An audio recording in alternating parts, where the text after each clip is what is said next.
औज़ुबिल्लाहि समीउल अलीम मिनश्शैतानिर रजीम बिस्मिल्लाहिर रहमानिर रहीम। कोई भी immovable property अगर किसी खातून को हक महर में या किसी भी हवाले से लिख दी जाती है बतौर हक महर और निकाहनामे के कानून के मुताबिक इसका अंदराज भी हो जाता है, तो फिर निकाहनामे के अंदर लिखी गई जो प्रॉपर्टी है वो रजिस्ट्रेशन एक्ट 1908 के तहत उसकी अलहदा से बतौर प्रॉपर्टी की रजिस्ट्रेशन करवाना ज़रूरी नहीं है और वो प्रॉपर्टी निकाहनामे में अंदराज की बिना पर ही बीवी को मुंतकिल होना परज्यूम कर ली जाएगी, क्योंकि निकाहनामा एक रजिस्टर्ड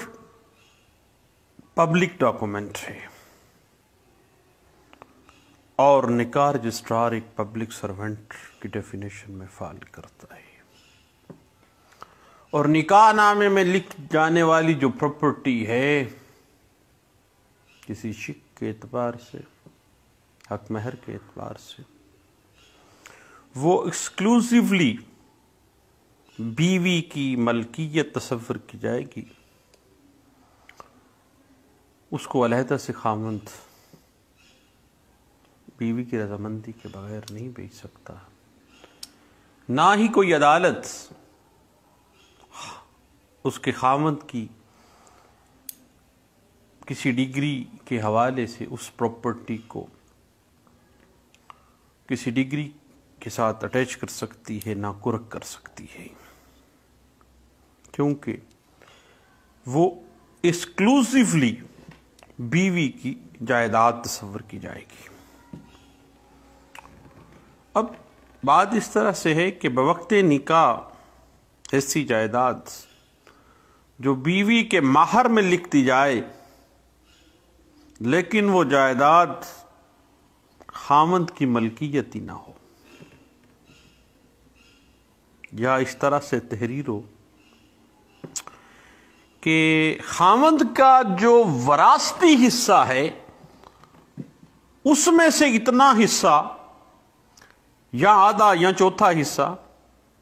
वो बतौर महर दे दिया।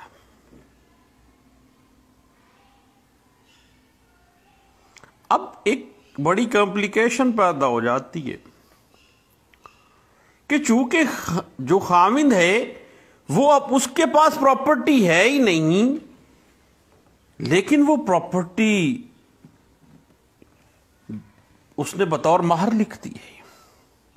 वो मालिक नहीं था। या बाज़ औक़ात मुश्तरका प्रॉपर्टी थी, या बाज़ औक़ात उसके वालिद की प्रॉपर्टी थी,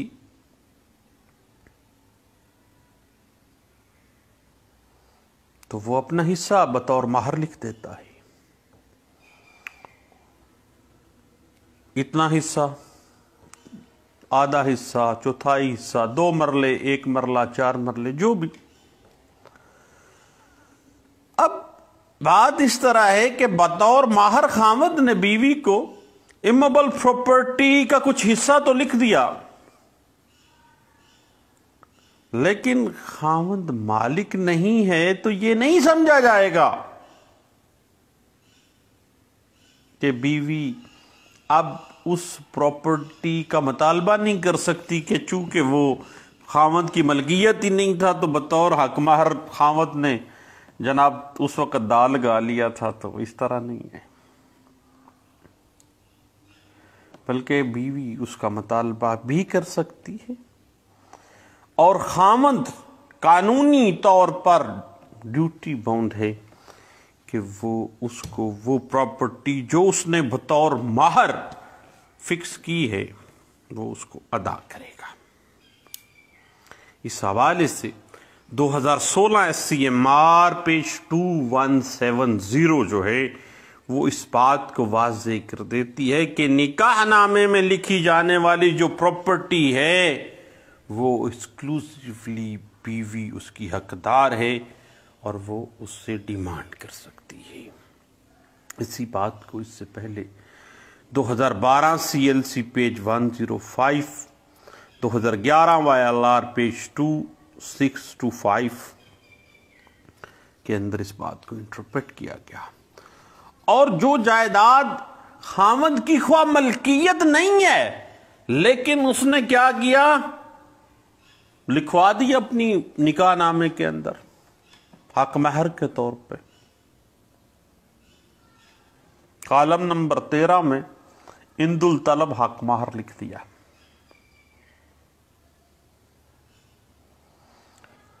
और उसके बाद कॉलम नंबर 16 में कुछ प्रॉपर्टी लहदा से भी लिख दी। अब बात इस तरह से है कि जो जायदाद लिखी गई है बतौर महर ख्वाह वो खामद की मलकियत ना भी हो, लेकिन बीवी उसका मुतालबा कर सकती है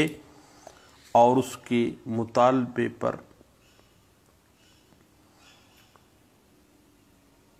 वो प्रॉपर्टी लेने की हकदार भी है। इस बात को 2011 CLC पेज 726, 2010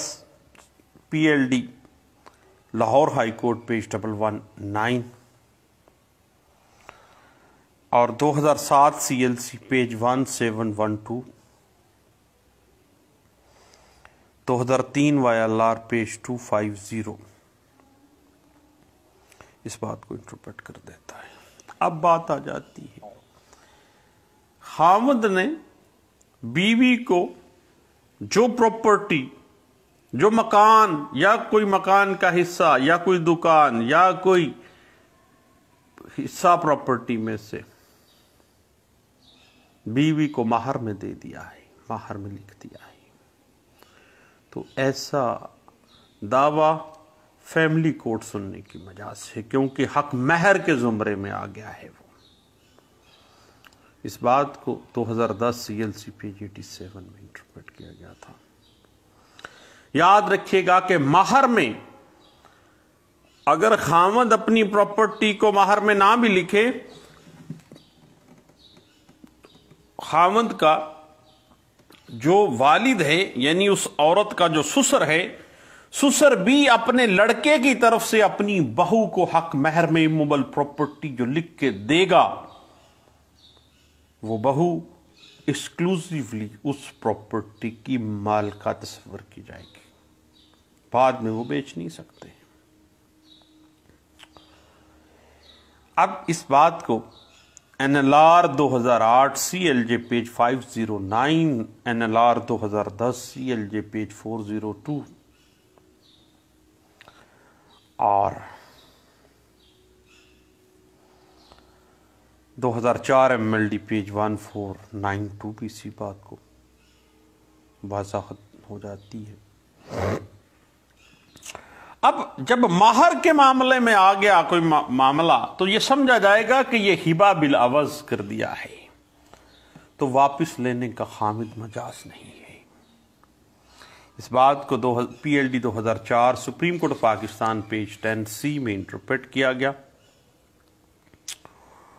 और याद रखिएगा कि ख्वाह ससुर ने अपनी बहू को अपने बेटे की तरफ से हक महर में कोई प्रॉपर्टी लिख के दी है,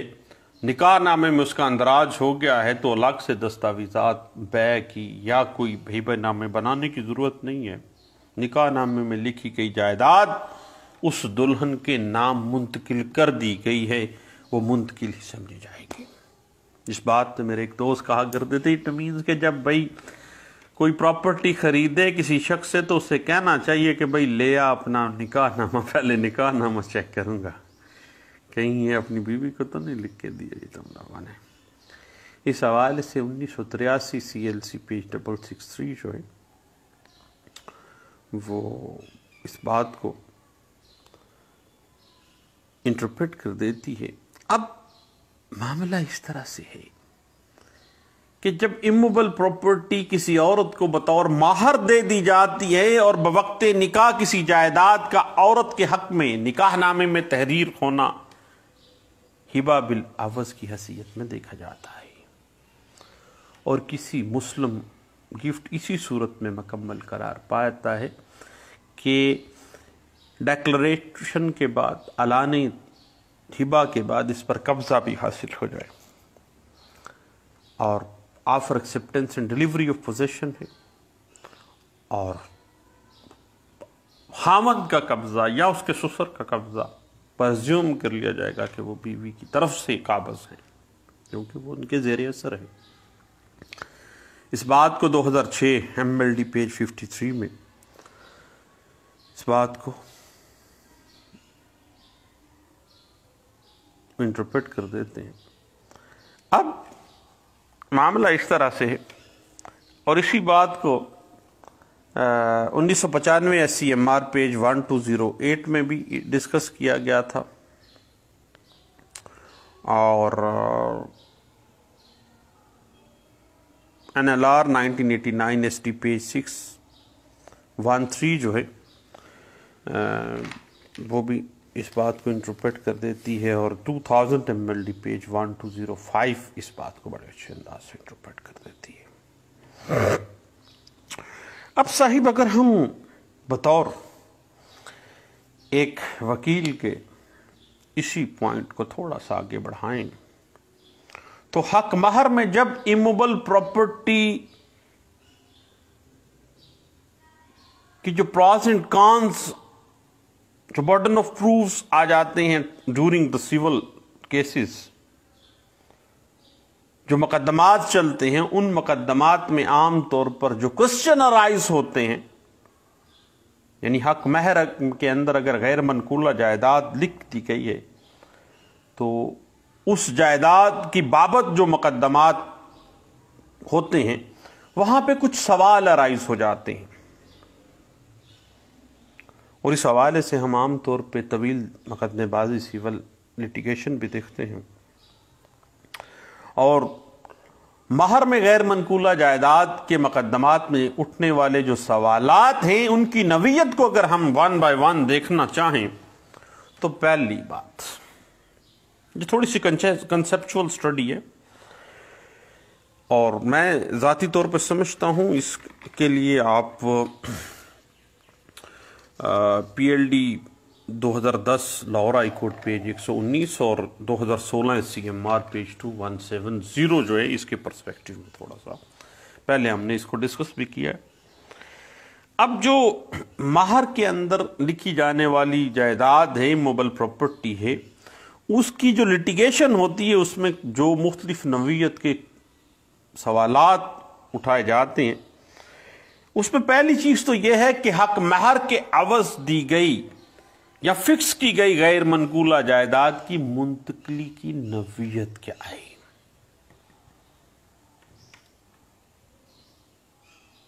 बतौर वकील ये कंसेप्चुअल जो कम्प्लेक्सिटी है इन तरह के सूट्स में वो उसको देखिएगा क्या इस हक महर के अवज जो इमूवेबल प्रॉपर्टी लिखी गई है उसकी मुंतकली हिबा बिल अवज के शक्ल में है या इसमें से बै या फरोख्त का कोई अंसर भी शामिल है। अब यहां पे सवाल अराइज होता है कि हिबा बिल अवज जो है वो अपनी नेचर में अपने स्कोप में बै से करीब करीब है। दूसरा जो क्वेश्चन राइज होता है कि आया कि इसकी मुंतकली के लिए जायदाद की मुंतकली का जो कानून है ट्रांसफर ऑफ प्रॉपर्टी एक्ट 1882 का जो कानून है और इमूवेबल प्रॉपर्टी की ट्रांसफर को रजिस्टर्ड करने का जो अमल है और रजिस्ट्रेशन एक्ट 1908 अप्लाई होती हैं या नहीं या बगैर अंदराज दस्तावेजात या ज़बानी तौर पर या निकाहनामा के अंदर ही तहरीर की जाना जो है डेट इज इनफ। तो जब ये बात सेटल्ड है कि निकाह नामा एक पब्लिक डॉक्यूमेंट है और निकाह रजिस्ट्रार एक पब्लिक सर्वेंट की डेफिनेशन में फॉल कर जाता है और अलहदा से उस प्रॉपर्टी को रजिस्टर्ड करवाने की जरूरत बाकी नहीं रह जाती। इस हवाले से जो तीसरी नवीयत का सवाल अराइज होता है उस मुकदमाबाजी में, जब हक महर के अंदर गैर मनकूला जायदाद लिखी होती है और उस जायदाद की बाबत कुछ लिटिगेशन में सवालात जो बेसिक कंसेप्चुअल स्टडीज के हवाले से अराइज हो जाते हैं कि अब बात इस तरह से है कि क्या जो हक महर में लिखी हुई जायदाद है औरत को, उस पे हक शुफा हो सकता है या नहीं हो सकता है। बै पे तो हक शुफा होता है, लेकिन बै हिबा बिल अवज पे कैसे होगा। और चौथा सवाल कि क्या इस जायदाद के हसूल के लिए, जबकि बीवी इस पर डायरेक्टली कब्जा या इख्तियार नहीं रखती, क्योंकि बीवी का कब्जा बजरिया उसके खामंद के या बजरिया उसके ससुर के होता है। अब ये जो क्वेश्चंस हैं, इन्हीं के गिर्द ये मुकदमात घूमते रहते हैं।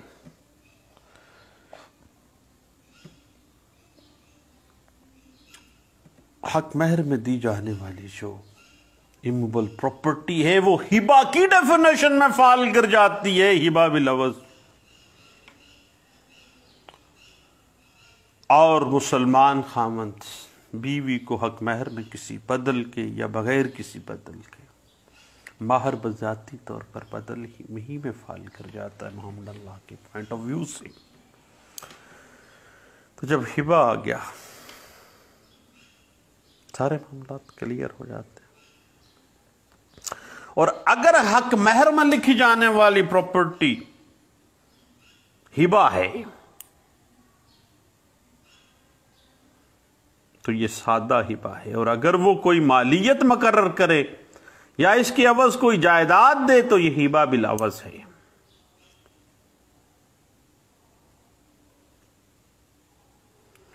और मुस्लिम लॉ में ये हिबा है, और इसके लिए आपको पता है कि offer acceptance and delivery of possession. लेकिन अगर खामद अपनी बीवी को महर में प्रॉपर्टी दी है तो उसका कब्जा जो है वो ख्वाह खामद के पास ही रहा है।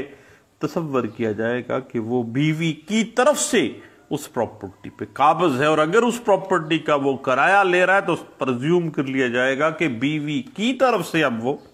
किराया वसूल कर रहा है।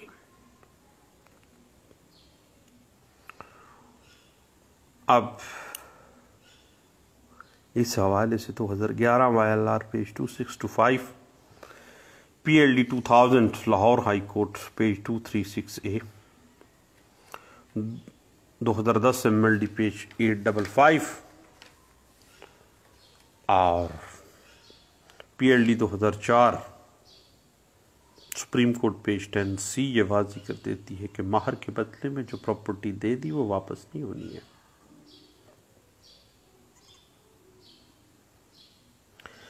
क्योंकि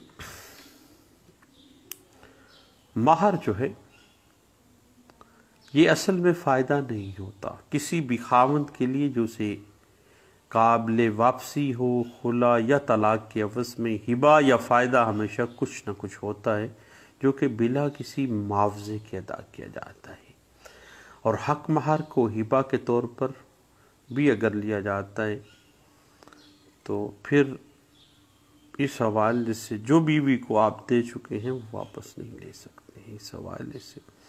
2002 YLR पेज 599, 2003 YLR पेज 70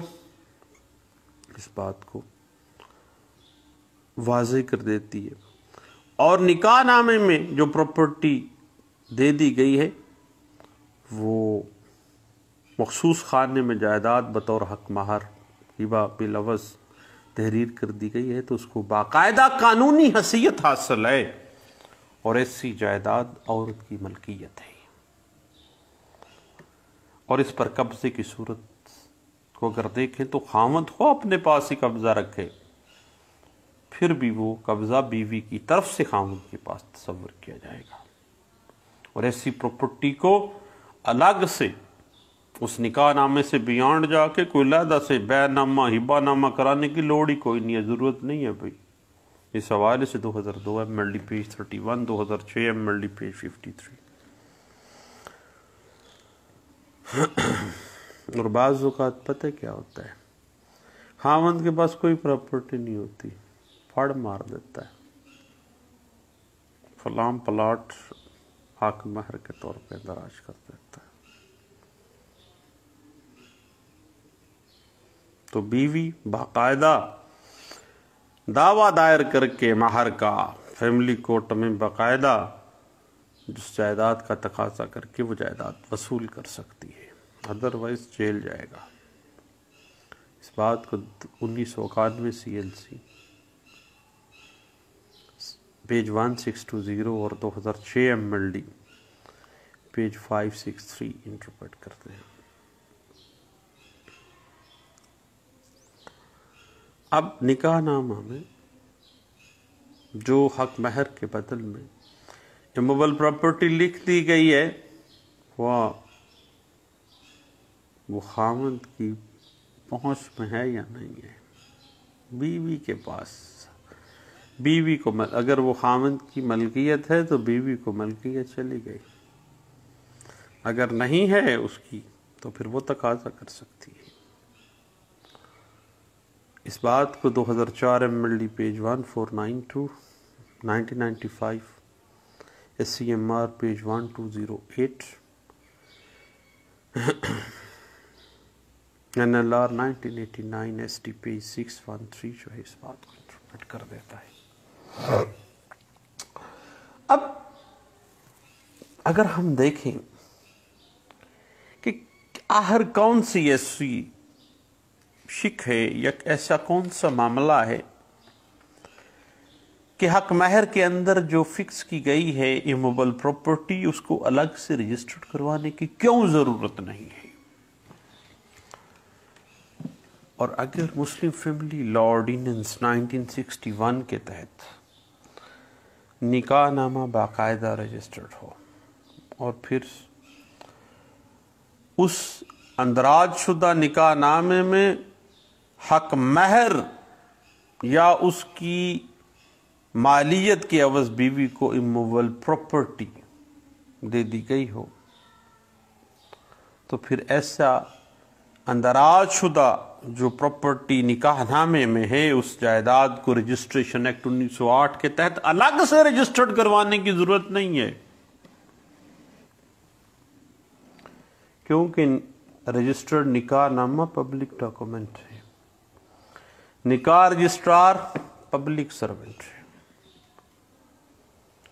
उसको रजिस्टर्ड करता है, इसी वजह से अलग से रजिस्ट्रेशन की जरूरत नहीं है।